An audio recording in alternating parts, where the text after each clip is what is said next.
Well, good evening, everybody, and welcome to Wind Against Tide for another week. It's brilliant to be in studio. You've got myself, Dave, standing, and beside me is good friend Joseph Fernand, who has donned his fly fishing outfit once again. I'm rolling up my sleeves to get dirty with tonight's fishing content. You ready to rumble, Joey? I'm ready to rumble. Good to see you, mate. Well, you're going to have to hold the show together tonight because you're the only one that's been fishing this week. That's exactly right. I jumped on board Andrew and Mason Virginis's boat on Sunday afternoon. Sunday early morning, in fact.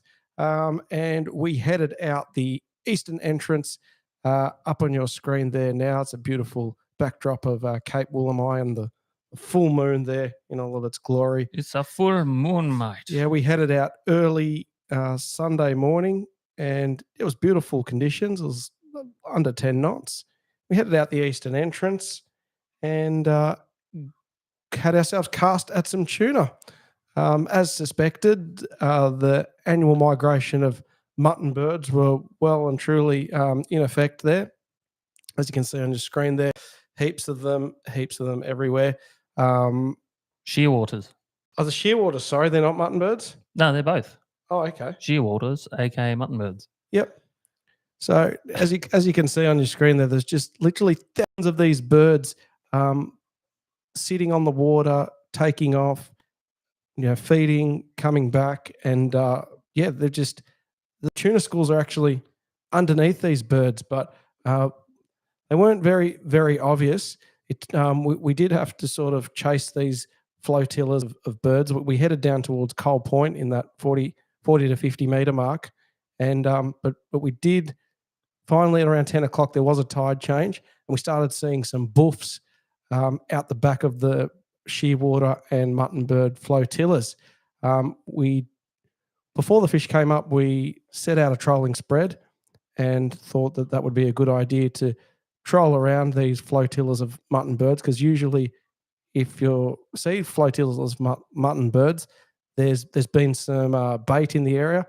The tuna are actually feeding on white bait out the eastern entrance on Sunday. So, yeah, well, one of the fish I gutted last week had stomach full of tiny white bait, Joe.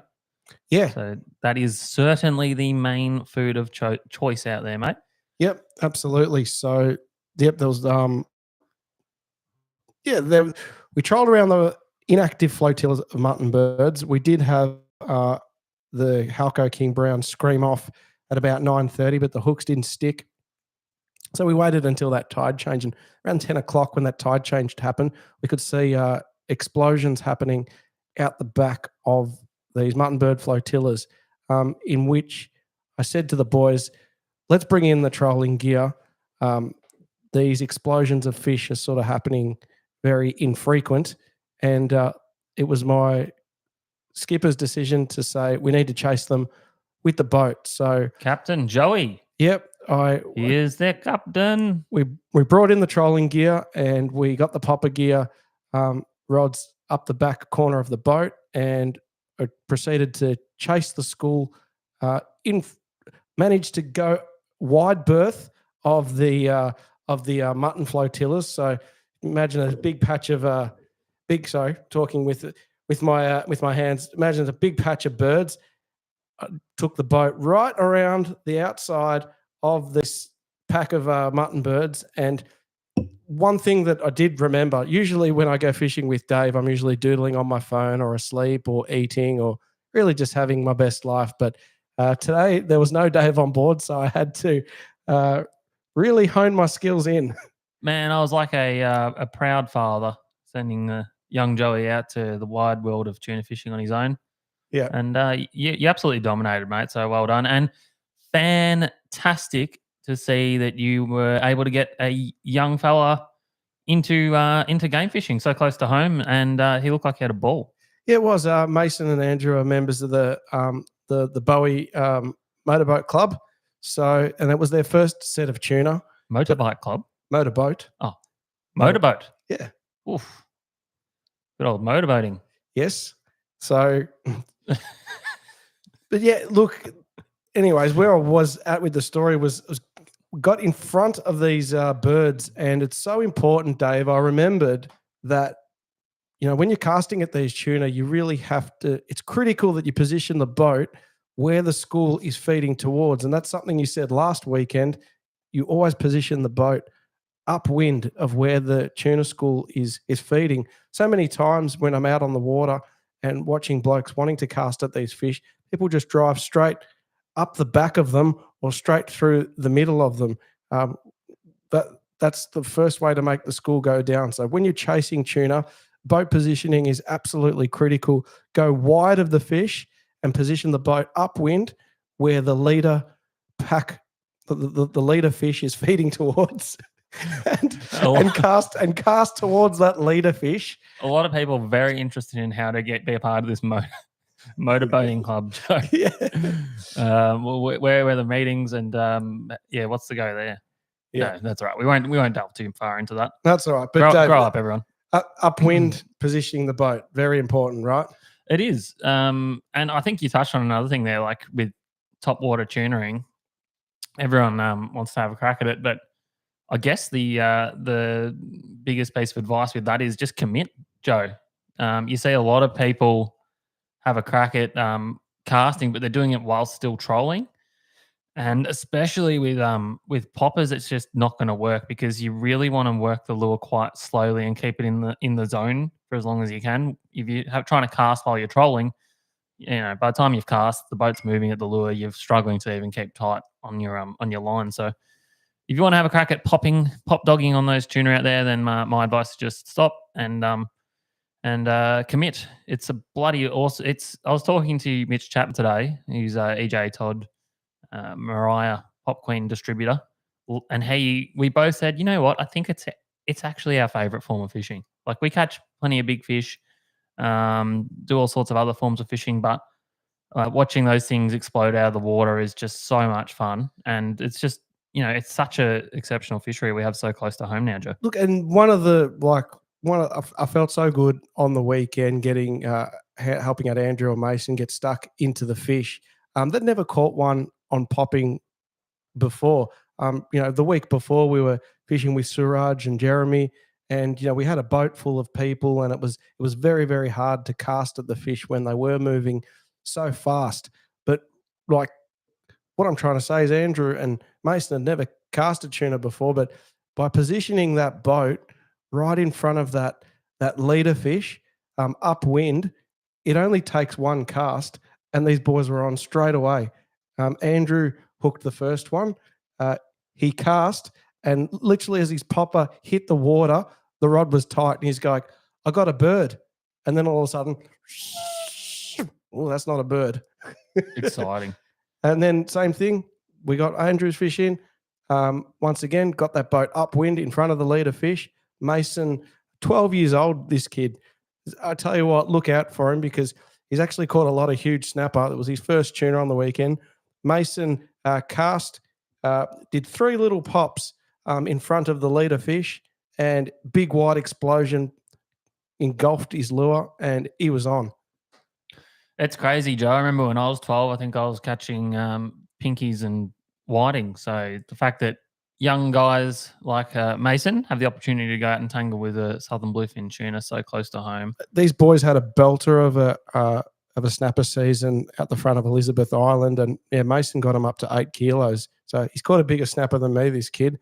But really good rod technique, angling, really cool to see. Fantastic. Absolutely wrapped for him. So there you go. That was my tale of the weekend, and I've got a couple more pictures just to round off this story. There we go. And we went past the fish and chip shop on the way back in. That is also very important. Look, I guess Andrew provided some chicken, so I said, look, we'll just get some fish and chips to kind of round out the meal. So there we go. What was he doing bringing chicken? Doesn't he know the drill? Oh, well, he's well drilled now. I really want to know what we scrolled through before. That was all right. Just Emma messages. Oh, no. Okay. So, Joe, a little bit of a somber note when I walked to your house today. Notice we are -1 fish from the tank behind us. Yeah, it's a little bit sad. one of the big males got really attacked. It's an African cichlid. They're an aggressive pack fish, and they singled out one of the males. They said he's not good enough to swim with the other fish, and they attacked the back of his tail. He was getting better, but I don't know what happened, man. He just died. It was a bit disconcerting trying to enjoy my delicious meal of chicken and chips, watching old mate floating around upside down in his rescue tank. Yeah. It was a little bit sad, and I suggested, like, he's dead, so surely we rip a couple of fillets off, but you thought that wasn't really appropriate. Well, we can I don't know. We can talk about that post show. Maybe we can keep it for a gummy bait or something. Oh, that'd be good. But I But think that hey, tastes. how often do we go gummy fishing these days? Oh, we don't. That's why I'm saying we should eat it. Oh, far out. Look at them; they're meaty. You know what? If I die, Joe, I hope that people feast upon my flesh. No, I struck you as a man that would probably donate his body to science. that's what I'm saying. I think it's what the fish. The alternative is just to be flushed down your toilet and block the drain. Like, we may as well rip some fillets off. Okay. All right. Why not? I'm into it. A few news articles out and about today, Joey. One that I thought we might do a little bit of a live reaction on as you straighten yourself up is the blue groper ban that's been announced in New South Wales. What is a blue groper? They're a groper that is blue. Oh. So yeah, no, they're they're quite a prolific inshore species, Joe. Mm-hmm. They pull very hard, can be caught whilst rock fishing using baits such as crab is quite popular, and they are actually quite good eating, but they do become a little bit susceptible to especially overfishing via spearfishing, because they're known to come out up and sort of say hi to divers and approach them. And there's a few, I believe, along those local Sydney beaches, there's some blue gropers that have been named, and they're like kind of like tourist attractions. Oh yeah. So like local, like the local potato cods at Hamilton Island that live around the jetties and wharfs, right? It's like up in Queensland how they have the big Queensland gropers that are bloody massive. Oh, it's like if you know the tourists are all there feeding them, and you wandered down with your 50 wide and just absolutely pasted it and swung some gaffs into it, sort of thing, in front of the poor children. I don't like how that would go down. Or like the local giant stingrays that are at all our local, like, Stony Point ramp. Oh yeah, old Stumpy tail. If you went down there and you hit them with a flying gaff, similar sort of situation, I believe. So over summer there was a couple of blue groper which were speared, and it was put on social media, which created quite an uproar amongst the community. So now there has been a ban put in place. So the video you're about to watch is Minister Mark Banasinis versus Minister Tara Moriarty. So have a little bit of a watch of this one. This is a great watch. He absolutely rips her to shreds. Of the blue groper. There are a number of blue groper across New South Wales. The number? We're protecting it because What's the number? of the community feelings around the protection of this particular species. How do you know what the She index loves of a good abundance groper. is, Minister? I mean, I'm trying to answer your questions, Mr. Banasiak. Hey, but I'm asking a clarified question. How do you know what the index of abundance is? Well, this is advice that I would seek from the department, just as I did in relation to this decision. How does the department know when they haven't done the stock assessment? Well, this is the work that they do. Well, they haven't, every Minister. I'm telling you, they day haven't. of the week, and I'm really proud of the work that fisheries do, New South Wales fisheries do within the Primary Industries Department in New South Wales. We'll see shortly, Minister. How? I sought advice from them after the occurrences that happened over the summer. What's the current stock and this assessment, is Minister? what we have, and this is the decision that we've made. What's the and current, I'm really pleased that we've made this decision. I'm redirecting. It's certainly you to answer the supported question, by Minister. the broad community. Order. What is the current stock assessment for the blue groper? I'm happy to get a specific answer. Perhaps Dr. Sloan can provide that, or I'm happy to get specific details for you and provide it on notice if you would like. Mr. Banasiak, I'd like to answer your question. One would hope you would have this answer ready, given that you know that you dropped this announcement a day before coming to estimates. So, Joseph, we don't... Are we having a halftime break? Yeah, potentially. The main gist of this is that Mark is pointing out that there's been no actual stock assessment or research put into this ban. Yep. And Tara Moriarty's basically admitting that this has just been done to appease a minority, or not so much a minority. Nobody wants to see, these fish being killed as token trophies or anything. But all these decisions need to be made with scientific backing, because with a lot of other things going on the last few years, we've been told to trust the science, haven't we? Yeah, definitely. Trust the science. Yet with this ban on groper, we're being told we're doing it just because there's been apparent community outcry, even though the scientific research indicates that they are in quite good numbers, which I think Mark goes on to talk about a little bit later here. In fact, he also mentions that there could potentially be a case where if these blue groper are protected and say a snapper is a red snapper is not protected, then the groper can become quite territorial, and then they're kicking the snapper out of that habitat, which can becomes an imbalance within the environment. So yeah, if you want to watch that whole thing, it's there's a video up there from the hunters fishers shooting party. It's worth a look.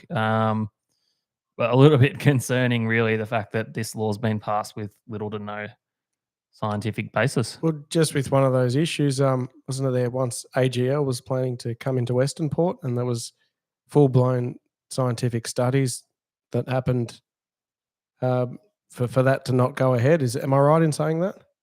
Yeah, there was a request for you're putting me on the spot here. Oh, sorry. There was a request for You know what I'm trying to say, though, just like the moral of the story is that they're actually, okay, they looked at it and environmental impact statement. That's it, environmental impact statement. That was presented, and then it was voted against, not just based off emotion, based it off fact. It's very interesting times that we live in, that's for sure. So, yeah, definitely worth having a look at that one. And there was another recent announcement that I did see on the socials just while we're looking at the political landscape, was that the wind farms off Portland, Joe, they've reportedly been put on the back burner, and they're off the table is the words that we used. Mm-hmm.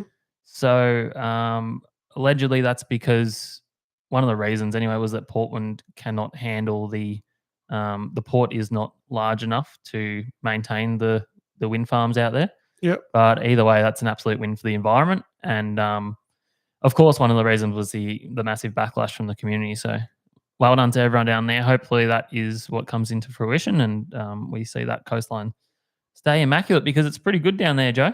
Yeah, absolutely. Even right now down there at Portland, the fishing's, as always, very good.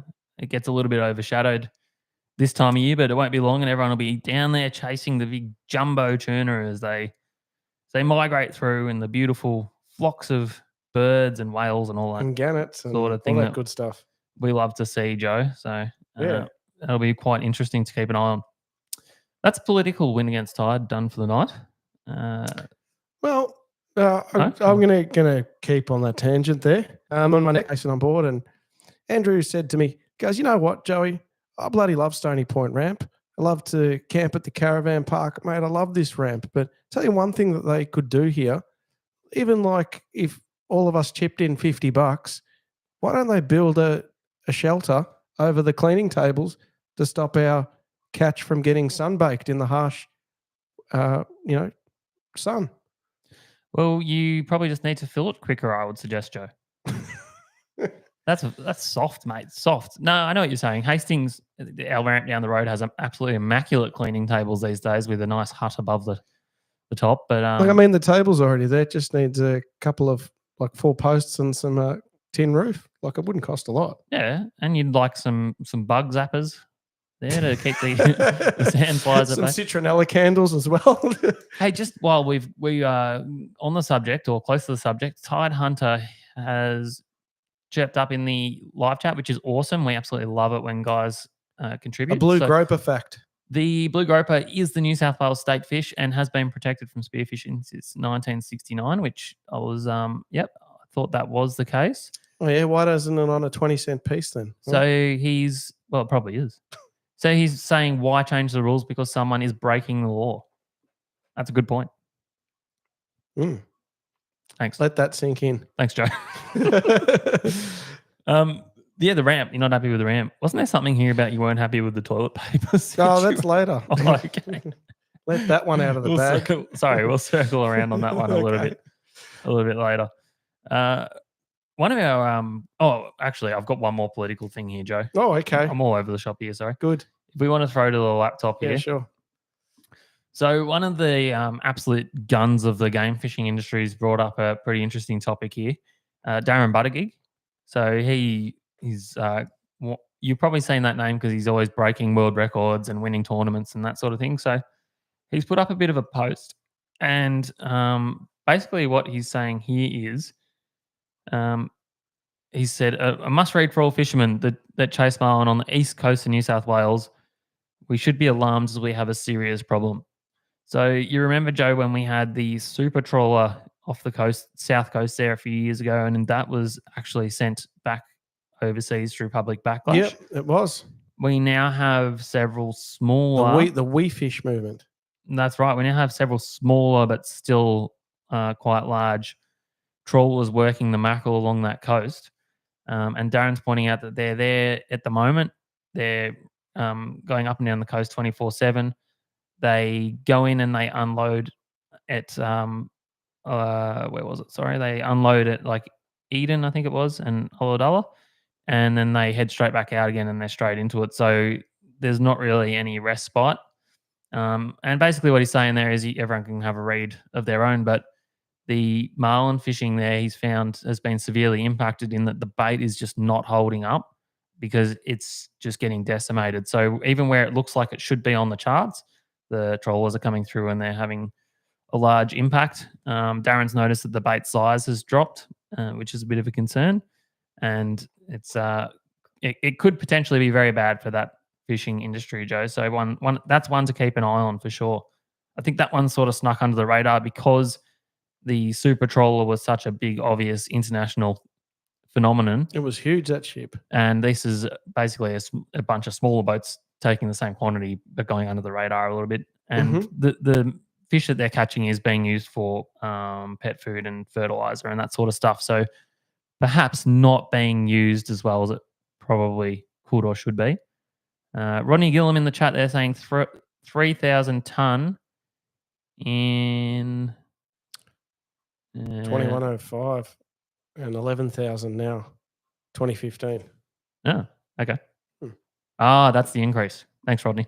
So from 2015 to now, it's increased from 3,000 to 11,000. So that's pretty massive, Joe. Mm-hmm. So keep an eye on that one. Hopefully that doesn't become an issue. Now, speaking of the marlin fishery, if you can get up our friend Dreamcatcher sport fishing page maybe on your phone there, Joey. Yeah, sure. Without any stray scrolling going on. Because I was quite amazed by a post that Richie Arbella, a good friend of the show, put up just recently. He was out fishing off the coast of New South Wales, and that's the one, Joe. There was an afternoon sea breeze forecast that was supposed to get up to 20 to 25 knots, but as you can see there, it came up to about 45 knots right as they hooked up on a fish. Man, that is rough. Like we always know, an iPhone doesn't do justice to how bad it is. That is absolutely shocking. That's an absolute tank of a boat, and it's a 30-foot boat, isn't it? It's just under, yeah. So massive boat, and that does not look like it's fun at all, Joe. Yeah, he's in the chair. He's not standing up. So it led me to think, Joe, what is the worst weather conditions you have ever fished in? It was actually not far from that coast. I'm going to say it was in circa 2012 or 2013, and it was back when the bluefin tuna was showing up in big numbers at about sort of that 40 to 60 kilo mark, and they were off the second drop off Eden, or I don't know what you call the second second continental shelf drop off off Eden. We were 80 kilometers out, and we left a beautiful twofold bay in glassy lake style conditions. It was back in the days where we'd drive overnight from southeast suburbs of Melbourne to Eden, and we had made the trip out there, which is it's about an hour and 40 in the Bar Crusher 625 open boat. And yeah, by the time we made our journey to that second drop off, the wind came up to about 30 odd knots, and we had to zigzag our way back into the shore to drive the boat in the safest direction and radio in our position every 15 minutes because we looked at the sea breeze and it was gusting to 40 knots off Green Cape, and that was not fun. We were absolutely saturated from our wet weather gear. You know, the water got in through our jackets, and I was absolutely saturated to my jocks and socks. And crazy. But you made it in alive, Joe. Yeah. That's nuts. Well, Brendan was driving the boat. He did a good job driving the boat back in, getting us in safely. But that is the worst weather I have fished in, Dave. That's nuts. I've had quite a few of those occasions, Joe. There's too many to think of, to be honest. Yeah, that's a lot of them do happen off that coast of New South Wales because I think the shelf's so close. It's like you're like, it doesn't matter how rough it is, I'll go out anyway. I just think the weather's very unpredictable there. But the thing is, like the seas that we have down here in the southwest and in Bass Strait are probably a lot more.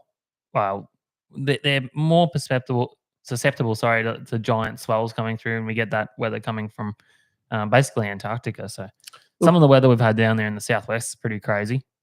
Amongst many other trips was probably the first time I took my beautiful wife out fishing, Joe. Oh, yeah. Took her down to Port MacDonald. And you returned to the Mac. Went down to Port MacDonald. The forecast was very iffy, but I talked her into coming anyway. And it was blowing about 30 knots, and we got out there, and the big tuna were about. And thankfully, within about 10 minutes of putting the spread in, we had a pack of fish come through and hit a couple of lures, and one of them hooked up.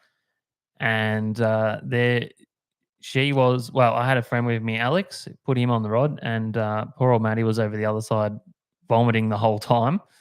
We eventually got this fish aboard, and she was like, all right, can we go in now? And I'm like, damn it. I suppose I've got no excuse. We've got the fish on the deck. And in we went and weighed the fish, but we were in by about 8 a.m. And here she is having a listen. So she's probably got fond memories of that trip. We went in and weighed the fish, and that was probably one of the last offshore trips she ever did, Joe.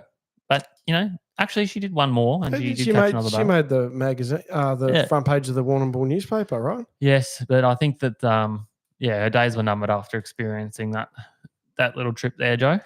But certainly we've had some absolutely horrendous weather, especially I think I've done a few in the last year or so when the big tuna are on locally. And because it's close to home, you just give it a crack and out you go. And you put up with some pretty nasty weather. Lucky I've got a very seaworthy boat. And it can be quite hairy out there at times.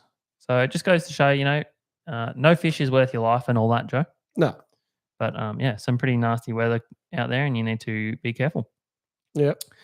What else we got here? We have had I've got a community announcement as well, Joey. Okay.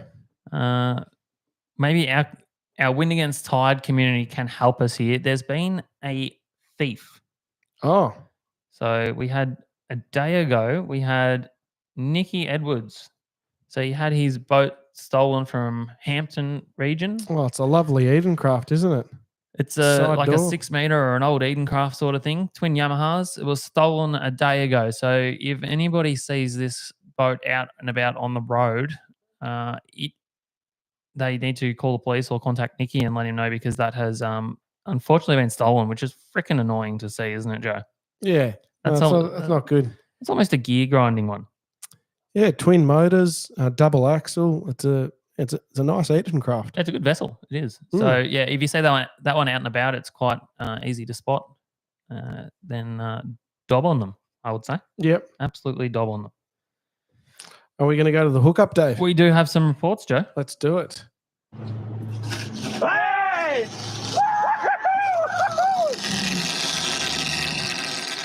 Welcome to the Hookup, where we go around Australia and indeed the world for the freshest fishing reports. All right, kicking off this week's Hookup, we have got one that's come in from Far Out Fishing Charters in Lakes Entrance, and it says, marlin spotted on Thursday out Bass Canyon, sunning himself, plenty of bait on the surface, water temp 22 degrees and warmer to the east. We were not fishing, but signs look great. Cheers, Tony. There you go. So it's not a capture, but it's just something to get excitement going, Joe. Yeah. Very good. Potential Lakes Entrance marlin around. Yep. Your big boss actually went marlin fishing, didn't he? He did. He didn't. They hooked a marlin, and but yeah, they did 2 days up at Bermagui, roughly that same time that video was taken, where Richie Arbella was fishing in absolutely terrible conditions. They came home early, but yeah, the weather was so unpredictable that on the Tuesday, which they planned to stay there, the weather was forecasted for bad, but it was actually fantastic. So not much to report there, but just unpredictable weather. Oh, that's a non-report. Yes. Basically, you've written down there. Very interesting. Mega Mako, Joey. Oh, right. I got a report from Burmy during the week. Yes, I think I know which one you're referring to. That is right. I've got it up here on the computer as well. Is that it? So Karen Butler has shared this one. Some guys from Melbourne in a 2-3-3 formula caught a 364 kilo Mako shark. That is huge. Which put up a acrobatic display of cartwheels before they tried to gaff it, and it went psycho boat side trying to eat the boat. They decided to follow it, and it went down deep for a couple of hours as they tried to wear it out. They were able to gaff it and bring it into the boat. Caught on 37 kilo line. The boat's now got some pretty good scratches on it, as you can see there, Joe. Yeah, all right. I'll look at that.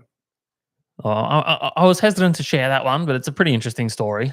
Not so sure I'd be keeping a Mako of that magnitude, but each to their own, I guess, Joe. Yeah, that's freaking huge. It's basically a blue groper right there. Absolute murderers. The Mako fishing's actually become a little bit more back into fashion again locally. Have you noticed that? I was about to say that. Have you seen a few Mako dudes get about? Yeah. No, they're coming back. That's for sure. A few people have had their fill of tuna fishing, and they're just switching to Makos now. And there's obviously with all the bait and action around in our area, the Makos are not too far behind. And there's been quite a lot of them caught, Joe. Yeah, absolutely. You can see those reports. I think the Fishing Online guys got out and got another one over the weekend. So well done to them. Makoing. Yeah, there's been quite a few caught.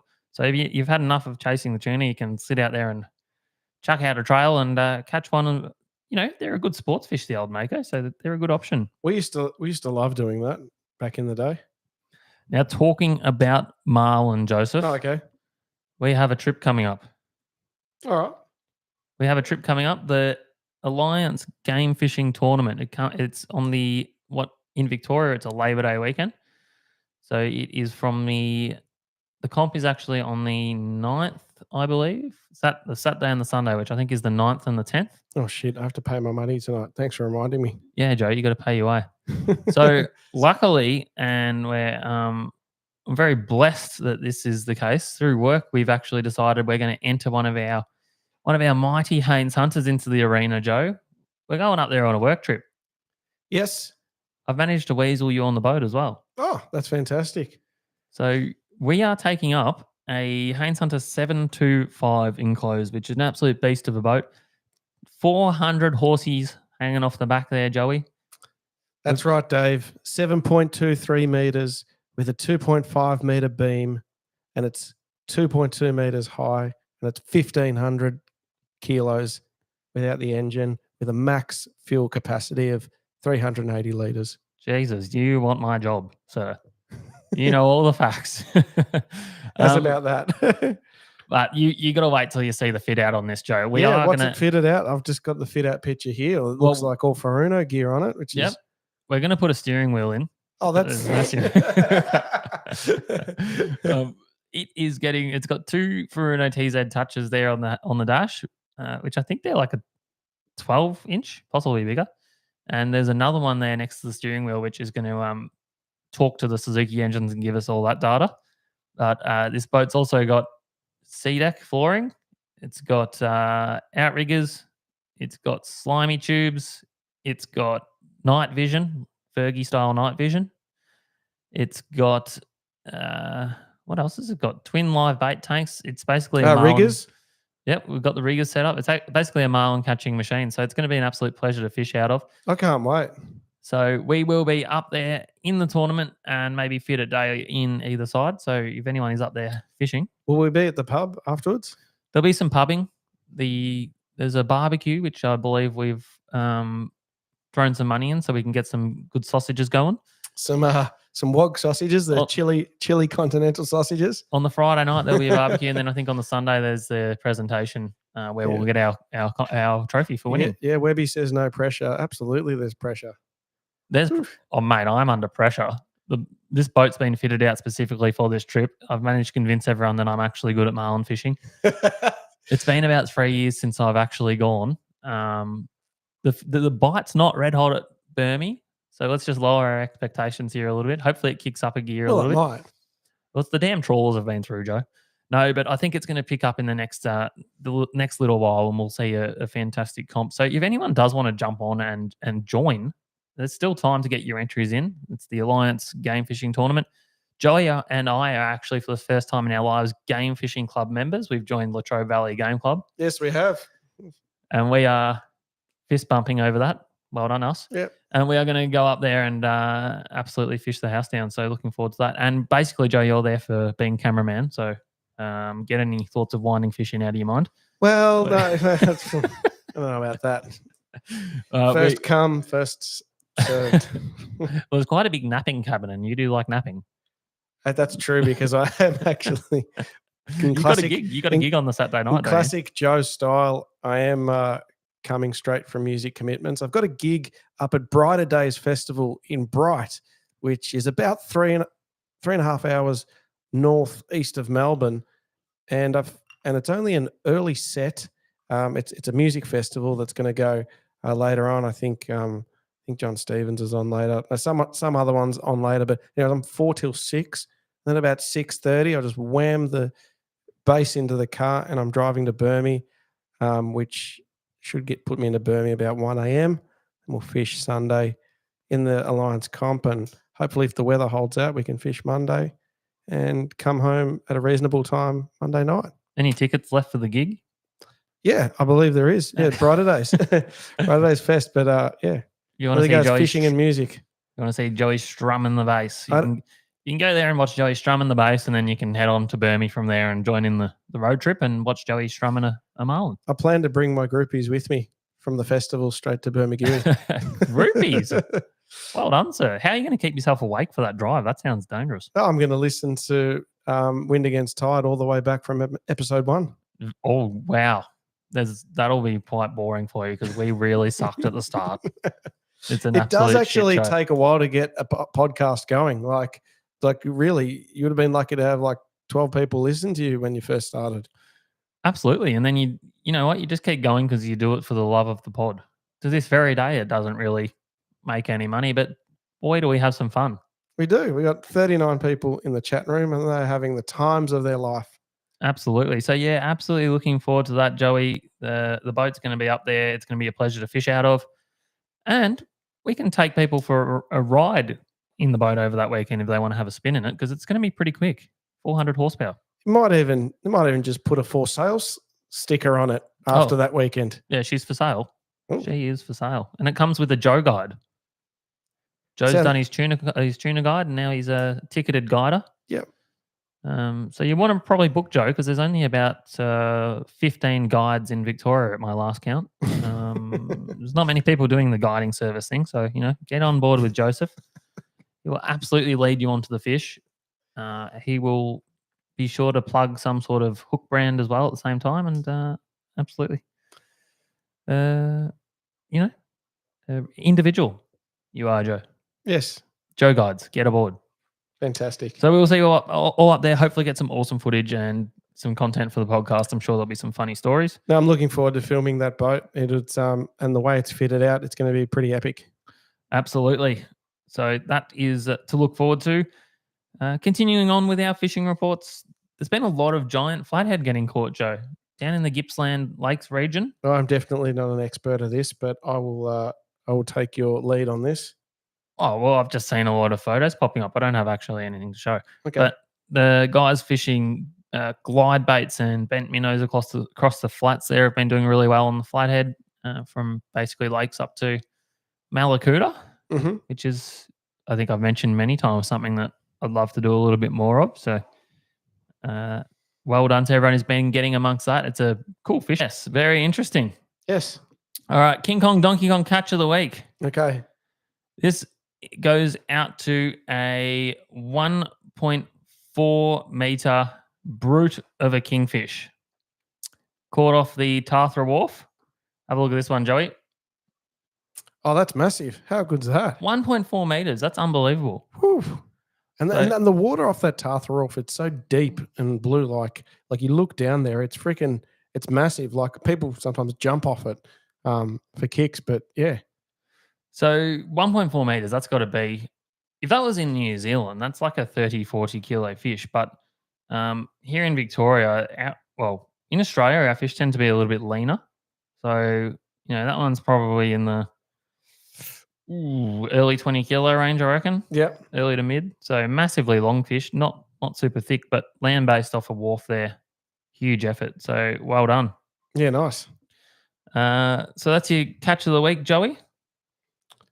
Well, we didn't even play the King Kong, Donkey Kong, mate. Look. The king of the week. Love it. Love it. There's a few things that are grinding your gears, I believe, Joe, now that we've gone through the fishing reports. Oh, yeah. We now go to Peter Griffin for You Know What Really Grinds My Gears. Thanks, Tom. You know what really grinds my gears? Shopping bags. About 5 years ago, shopping bags at the supermarket, they never used to cost anything. No. They used to get grumpy old man. Used to get your shopping packed in beautiful plastic bags that would hold the shopping in nicely, and you'd be very happy. Nowadays, they charge you for shopping bags. They cost 25 cents at your local supermarket, and for a 25-cent bag that you pay for, it's paper, and it usually busts open when you overload it because there's nobody to check in your groceries. So you self-pack it yourself, and most people don't know how to pack groceries, let's face it. And your 25-cent bag busts and doesn't even make it to the car. So straight away, you're out of pocket. Then you can buy a more premium bag. You go to General Pants, you can buy a more premium bag for like 50 cents, but then it's got their logo printed on it, and then they get free advertising all over the shopping centre. So that's what grinds my gears. That's what you've gone with this week. You must be pretty happy. Bring back free shopping bags. I'm sick of my paper shopping bag busting and exploding all over the car park. And I don't want to give free advertising if I have to pay 50 cents for a shopping bag, Mr. Retailer. Well, why aren't you just prepared and you take pre-bought strong bags in like everyone else does? Move with the times, Joe. Your plastic disposable ones are choking the environment. Right. Sorry to shut you down. Sounds like you want to. Sounds like you're a Blue Groper supporter. Sounds like I work for the big shopping bag industry. You got another one that's infuriated you? Yes. Nothing more infuriating than going in Victoria. We have to jump on a boat, and when we want to go ocean fishing, it's anywhere from an hour to an hour and a half trip, roundabouts. And usually you leave the ramp early in the day. And you eat food. You go about your day. You're a prolific pooper. You start compacting. Basically. You start compacting, as we call it, and you're absolutely busting to go to the toilet when you get back into the ramp. And usually, when the captain pulls up to the pontoon, usually get off the boat and hobble my way to the toilet, and might even be like a slight little sprint, depending how urgent the toilet stop is. It's nothing worse than getting to that toilet block and there's no toilet paper because it's been used all day. That must be infuriating. It pisses me off, Dave. that why you then always burst into my house and use my toilet paper? And your hand soaps and your pot puree. It's like the standing residence. It's on Stony Point Road. It's quite a good little. Don't tell toilet everyone they stop. can stop at my house and poo in my toilet. Did you fix it? No, it's out of order, so nobody stop and use it. You're a bit of a before and after trip pooper, to be honest. I'm sorry to go down the toilet with this subject. No, that's okay. It's I like to feel, I like to feel free, Yeah.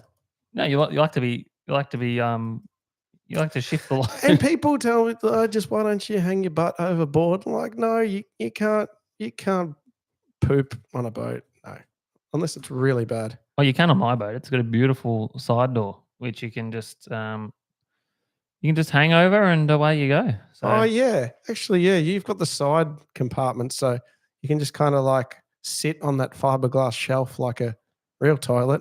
And yeah, okay. That's what grinds your gears this week, Dave. man, I was just having a quick look at the socials and I saw our good friend Michelle.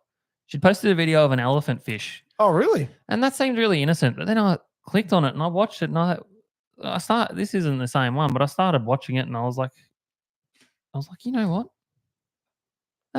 That elephant fish is an absolute moron. It looks beautiful. It's like flapping like a butterfly. You can see it there flapping along. Mate, you've got a tail.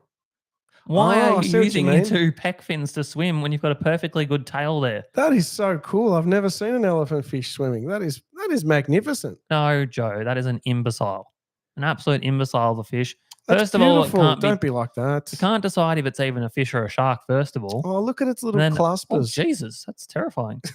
Just poked its legs out.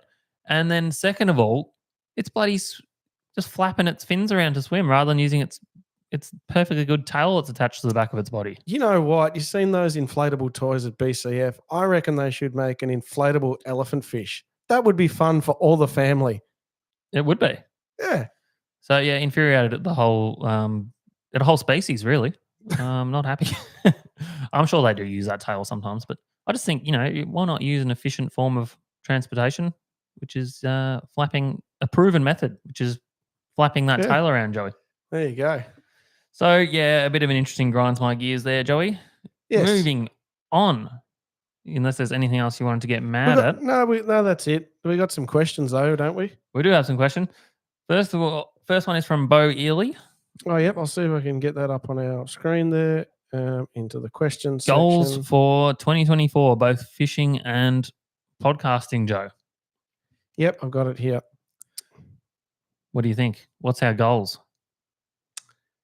I've said this before, I'd like to organise some kind of listeners trip, maybe towards the end of the year. Got a couple of ideas in mind. I think it would be good to actually take our Wind Against Tide on a trip. And yeah, there'd be lots of our content and some nice memories to make there. Love to do that.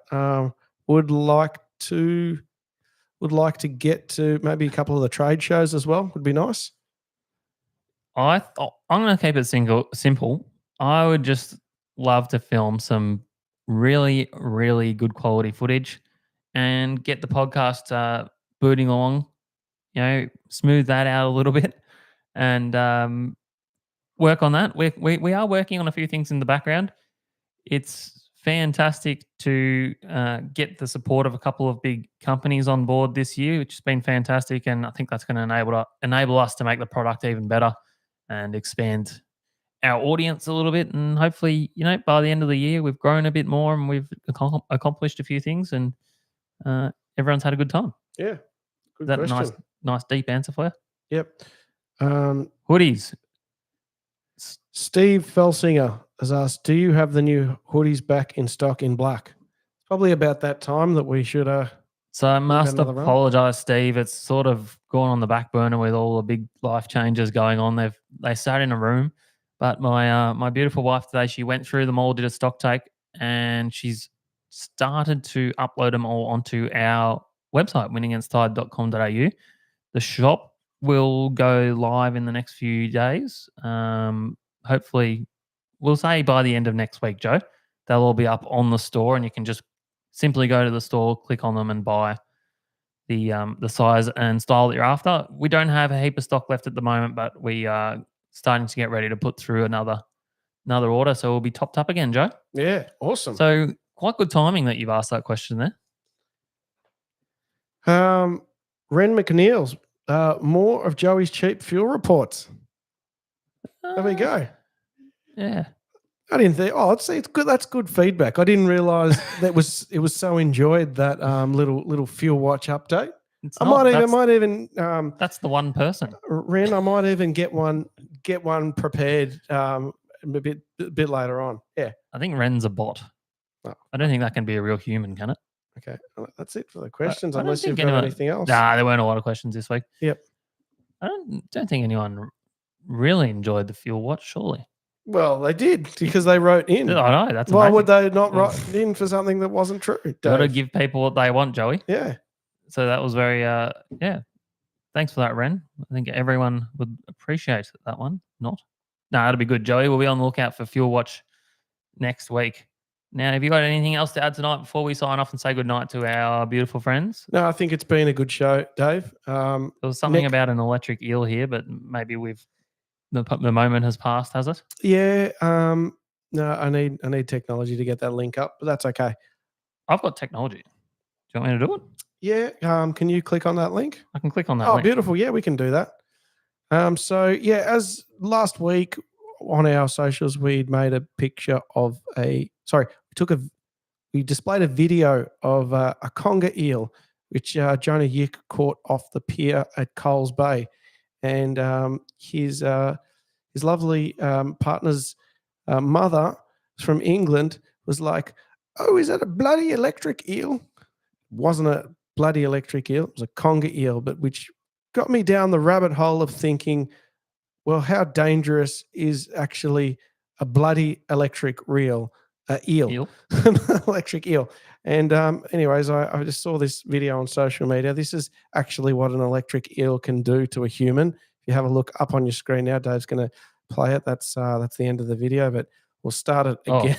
It'll start again. I don't know. It'll start again in just a minute. We're on Instagram. It doesn't let me scrub through. Oh, that's okay. It's going to start again. So there we go. We've got two gentlemen in some kind of water hole here somewhere deep in the Amazon jungle, I assume. And it seems to be an eel that's caught in a net. And he's cracked the shits there. But it's gonna start again right now. So there we go. We've got a gentleman got an electric eel in a net, and he's gonna touch that eel. He's grabbed that eel, and he's just frozen up like a piece of timber, and he's fallen over. He's taking the piss, surely. And his body's all spasmed up. So is that legit? Yeah. He fully got knocked out. He got knocked out. But no, he's not happy with that eel. There you go. He's swearing at it, and he's not a happy camper, that fellow. Well, that was the most smooth viewing of a video we've ever done. And we really just crowbarred it randomly into the end of the show. So yeah, hope everyone been a bit that way. Anyway, Joey, I think we're going to sign off for tonight. Thank you all for tuning in. We got through a whole show without any internet interruptions. So well done to Tech Guru Suraj for setting us up so that we could not fail. Well, I did have a big complaining session to Telstra, but yeah, they told me everything's fine. But maybe the tech gods are upon us. But hey, basically, Suraj set us up with like a backup, and then we had a backup to the backup. That's true. If the internet went down. Are you going fishing this weekend, Dave? Don't know. My boat's not really usable, so someone will have to invite me out, and the weather will have to be good. There you go. Dave Guide is available this weekend. I'm pimping him out. He's available. Get him on board. Yes, do so. Thank you, everyone, for spending your night with us. Really appreciate it. Hope that everyone has a fantastic weekend, get stuck into some fish, and we'll catch you next week. We'll catch you next week. Love y'all.